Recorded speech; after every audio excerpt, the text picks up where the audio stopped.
Characteristic features of the fundamental rights. The most important characteristic feature of the fundamental rights is that they are justiciable, that is to say that they are enforceable by the courts. If by the action of the state a citizen's fundamental right is violated, he is entitled to go to the court for appropriate remedy against such action. A right without remedy is a meaningless concept. Articles 32 and 226 read, with Article 13 make these rights enforceable. Under these articles, the Supreme Court and the High Court are empowered to issue appropriate order, direction and writs, including writs in the nature of habeas corpus, mandamus, prohibition, quo warranto and certiorari for the enforcement of the fundamental rights guaranteed by Part 3 of the Constitution. There are some rights which are available to the citizens of India only, while some are available to all persons, citizens and non-citizens. Fundamental rights guaranteed by Articles 15, 16, 19, 29 and 30 are available to the citizens only. The rights enumerated in Part 3 of the Constitution are guaranteed against state action and not against private individual. Barring a few exceptions, the fundamental rights guarantees to the individuals are limitations on the state action. Articles 15, 2a, b, and Article 17. They are not meant to protect persons against the conduct of private persons. Against the actions of the private individuals, a person can seek remedy under the ordinary law of the land. It is against the might of the state that individual needs constitutional protection. P.D. Samdasani v. Central Bank of India, AIR 1952 SC 59.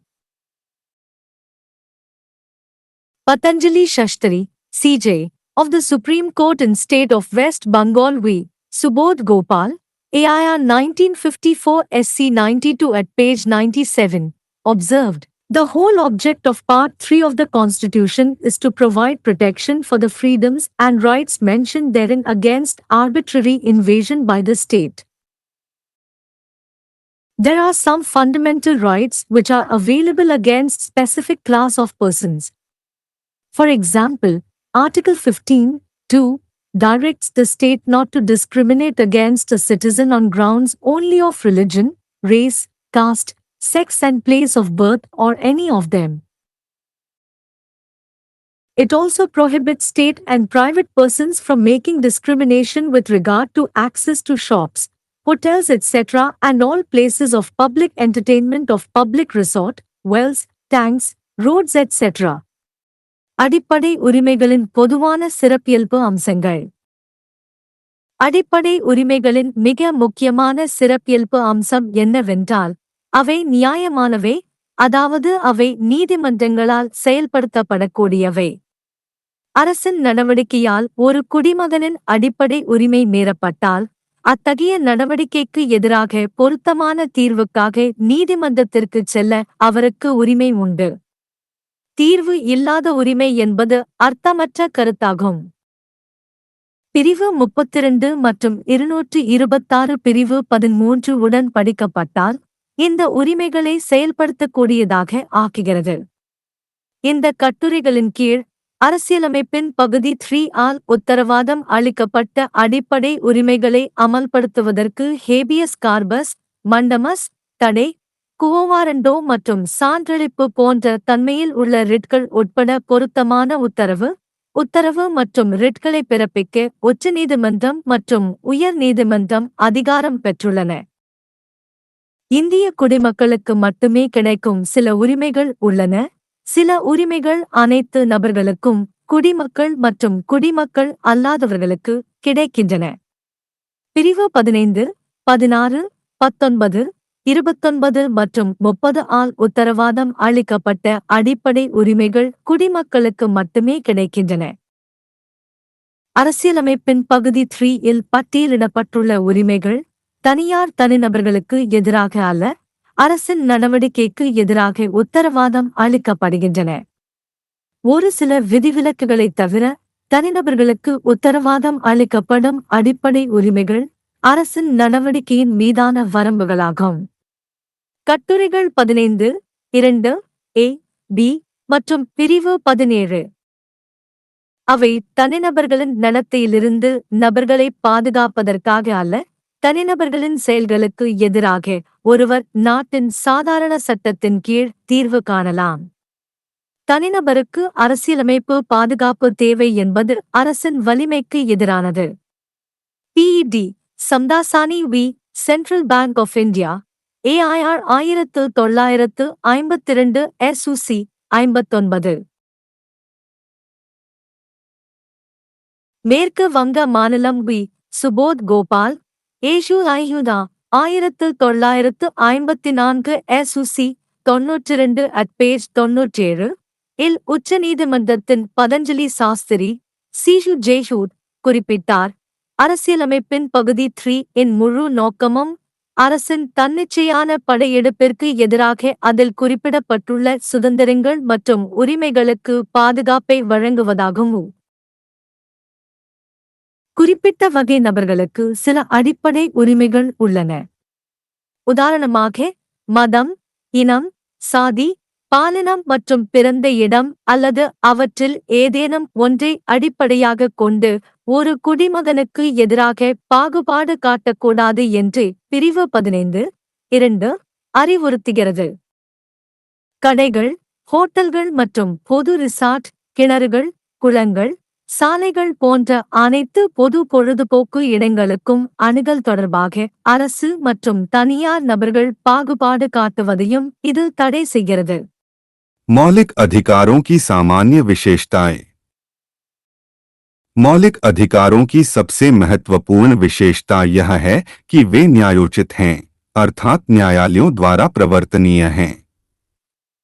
यदि राज्य की कार्रवाई से किसी नागरिक के मौलिक अधिकार का उल्लंघन होता है, तो वह ऐसी कार्रवाई के विरुद्ध उचित उपचार हेतु न्यायालय जाने का हकदार है। उपचार के बिना अधिकार एक अर्थहीन अवधारणा है।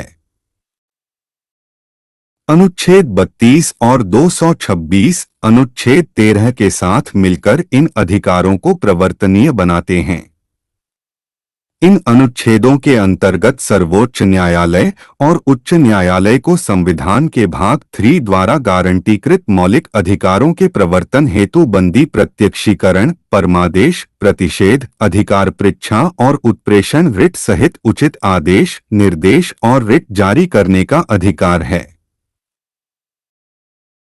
कुछ अधिकार केवल भारत के नागरिकों को ही प्राप्त हैं, जबकि कुछ सभी व्यक्तियों, नागरिकों और गैर नागरिकों को प्राप्त हैं।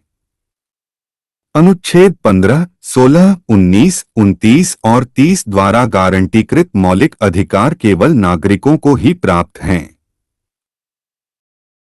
संविधान के भाग 3 में उल्लिखित अधिकार राज्य की कार्रवाई के विरुद्ध गारंटीकृत हैं, न कि किसी निजी व्यक्ति के विरुद्ध। कुछ अपवादों को छोड़कर व्यक्तियों को दिए गए मौलिक अधिकार राज्य की कार्रवाई पर सीमाएं हैं। अनुच्छेद 15(2) क, ख और अनुच्छेद 17। ये अधिकार निजी व्यक्तियों के आचरण से व्यक्तियों की रक्षा के लिए नहीं हैं।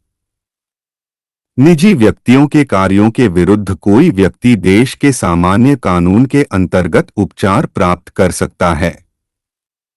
राज्य की शक्ति के विरुद्ध ही व्यक्ति को संवैधानिक संरक्षण की आवश्यकता है। PD समदासानी बनाम central bank of India AIR 1952 SC 59। पश्चिम बंगाल राज्य बनाम सुबोध गोपाल AIR 1954 SC 92 पृष्ठ 97 में सर्वोच्च न्यायालय के मुख्य न्यायाधीश पतंजलि शास्त्री ने कहा, संविधान के भाग 3 का संपूर्ण उद्देश्य राज्य द्वारा मनमाने आक्रमण के विरुद्ध इसमें वर्णित स्वतंत्रताओं और अधिकारों की सुरक्षा प्रदान करना है। कुछ मौलिक अधिकार ऐसे हैं जो विशिष्ट वर्ग के व्यक्तियों के विरुद्ध उपलब्ध हैं। उदाहरण के लिए अनुच्छेद 15(2) राज्य को निर्देश देता है कि वह किसी नागरिक के साथ केवल धर्म, मूलवंश, जाति, लिंग और जन्मस्थान या इनमें से किसी के आधार पर भेदभाव न करे। यह राज्य और निजी व्यक्तियों को दुकानों, होटलों आदि और सार्वजनिक मनोरंजन के सभी स्थानों जैसे सार्वजनिक रिसोर्ट, कुओं, तालाबों, सड़कों आदि तक पहुंच के संबंध में भेदभाव करने से भी रोकता है।